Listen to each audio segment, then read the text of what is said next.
അസ്സലാമു അലൈക്കും വറഹ്മത്തുള്ളാഹി വബറകാതുഹു. പ്രിയമുള്ളവരെ, റമദാനിലെ ഓരോ ദിനവും പിന്നിടുമ്പോൾ നാം പൂർണ്ണമായ അതിൻ്റെ മഹത്വത്തിലേക്ക് ചേർന്നുകൊണ്ടിരിക്കുന്ന സാഹചര്യത്തിലാണുള്ളത്. കഴിഞ്ഞ പോയ ദിനങ്ങളേക്കാൾ മഹത്വമേറിയ ദിനങ്ങളാണ് നമ്മൾക്ക് കടന്നു വരാനിരിക്കുന്നത്.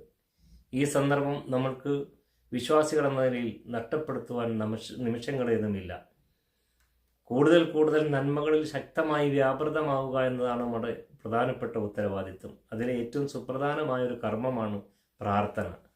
ഒരൽപ്പം പോലും പിശുക്ക് കാണിക്കാതെയും നേർക്കുനേരെ അള്ളാഹുവിനോട് യാചിച്ചും അള്ളാഹുവിൽ പങ്കുചേർക്കാതെയും പ്രാർത്ഥിക്കാൻ നമുക്ക് കഴിയണം. ഒരുപാട് വിഷയങ്ങൾ നമുക്ക് പ്രാർത്ഥനയ്ക്കായി തിരഞ്ഞെടുക്കേണ്ടതായിട്ടുണ്ട്. നമ്മുടെ രാജ്യം ഒരുപാട് കലുഷിതമായ സാഹചര്യത്തിൽ നീങ്ങിക്കൊണ്ടിരിക്കുന്ന ഒരു രാജ്യമാണ്. നമ്മുടെ ചുറ്റുപാടുകൾ അപ്രകാരം തന്നെയാണ്. നമ്മൾ ഈ അടുത്ത കാലങ്ങളായി കേട്ടുകൊണ്ടിരിക്കുന്ന വാർത്തകളൊന്നും മുസ്ലിം സമൂഹത്തിനെ സംബന്ധിച്ചിടത്തോളം ആശ്വാസമുള്ളവകളല്ല. അപ്പോൾ ഈ നമ്മുടെ കുടുംബം, ചുറ്റുപാടുകൾ, മക്കൾ, ഇവർക്കൊക്കെ വേണ്ടി നമുക്ക് പ്രാർത്ഥിക്കേണ്ടതായിട്ടുണ്ട്. അപ്പോൾ അതുകൊണ്ട് പ്രാർത്ഥന നിരതമാകണം. മഹാനായ ഇബ്രാഹിം അലൈഹിസ്സലാത്തു വസ്സലാമിൻ്റെ സുപ്രധാനമായൊരു പ്രാർത്ഥന ഖുർആൻ സൂചിപ്പിക്കുന്നുണ്ട്. അദ്ദേഹം പ്രാർത്ഥിക്കേണ്ടായി, റബ്ബി ജൽ ഹാദൽ ബലദ ആമിന, ഈ നാടിനെ നീ നിർഭയത്വമുള്ളതാക്കി തീർക്കണമേ എന്ന് പ്രാർത്ഥിക്കുകയുണ്ടായി.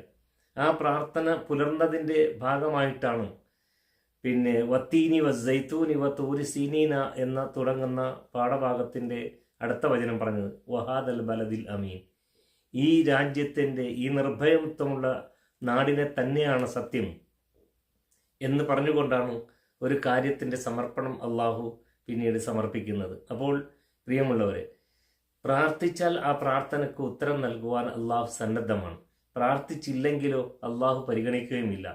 സൂറ അൽ ഫുർഖാനിൻ്റെ അവസാന ഭാഗം പ്രത്യേകമായി സൂചിപ്പിക്കുന്നുണ്ട്. അത് റസൂലുള്ളാഹി സ്വല്ലല്ലാഹു അലൈഹി വസല്ലമയോട് പറയാനായി പറഞ്ഞുകൊണ്ട് അള്ളാഹു പറഞ്ഞു, ഖുൽ മാ യഅബഉ ബിക്കും റബ്ബി ലൗലാ ദുആഉക്കും, തീർച്ചയായും എൻ്റെ രക്ഷകൻ നിങ്ങളുടെ പ്രാർത്ഥന നിരന്തരമായിട്ടില്ലായിരുന്നുവെങ്കിൽ നിങ്ങളെ പരിഗണിക്കുന്ന പ്രശ്നമേ ഇല്ലായിരുന്നു എന്നാണ് ഖുർആൻ സൂചിപ്പിക്കേണ്ടായത്.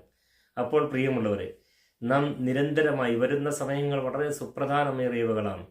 നമ്മുടെ നാടിൻ്റെ നിർഭയത്വത്തിന് വേണ്ടി, നമ്മുടെ കുടുംബാന്തരീക്ഷത്തിൻ്റെ സമാധാനത്തിന് വേണ്ടി, നമ്മുടെ കുടുംബജീവിതത്തിൻ്റെ ഭദ്രതയ്ക്ക് വേണ്ടി, മക്കളുടെ നല്ല ജീവിത സാഹചര്യത്തിന് വേണ്ടി, മുസ്ലിം സമൂഹത്തിൻ്റെ ഉന്നമനത്തിനും സമാധാനപരമായ അന്തരീക്ഷത്തിനും വേണ്ടി എല്ലാം പ്രാർത്ഥിക്കാൻ നമുക്ക് കഴിയണം.